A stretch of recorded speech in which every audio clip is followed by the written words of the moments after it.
So, kaya pala mas mataas to, 410 ml. Tapos ito pala yung 370.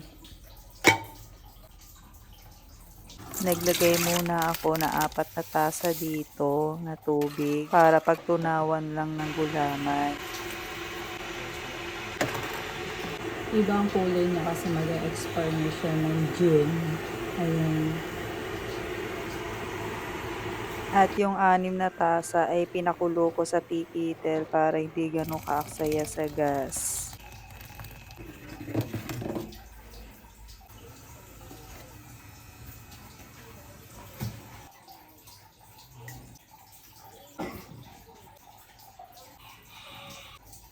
At ito nga yung pinakuluan ko kahapon. At ito ang magiging tanghalian. At in-airfry ko na lang. Katapos nga niyan dahil hindi pa nga nadating yung aking parcel na whisk kasi ito munang jelly na binigay ko dito kay Kahel. Yun ay jelly ng liempo. Inalis ko naman yung oil niyan kasi as in purong jelly yung kita nyo naman. Pagkatapos nga ni isinalin ko na nga dito yung naluto ng gulaman.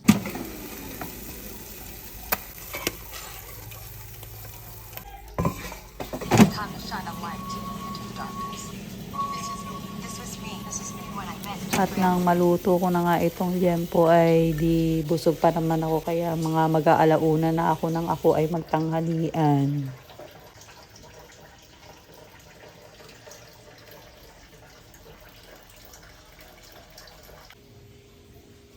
So ito guys ang pasalubong ng aking anak. Ayan.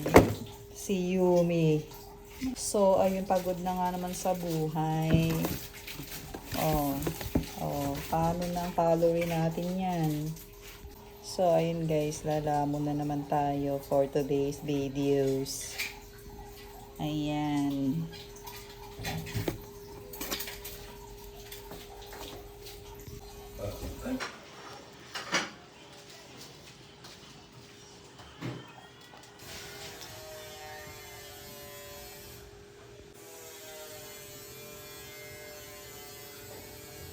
Buti na lang ay dumating na nga itong parcel na ito. Mas mura kasi sa online tapos free shipping pa. Dahil nga sa may sakit nga si Kahel kaya ito muna yung aking pinapakain sa kanya. At favorite niya rin ito.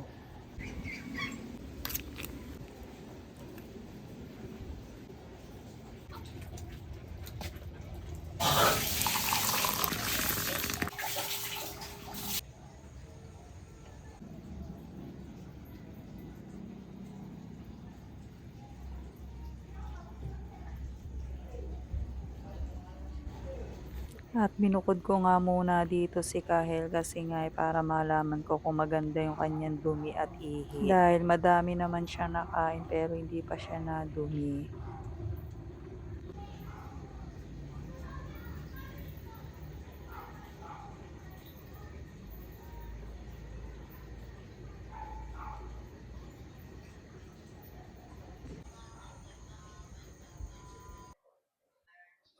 At ito naman yung dalawang ito sarap ng tulog nila. Ayan.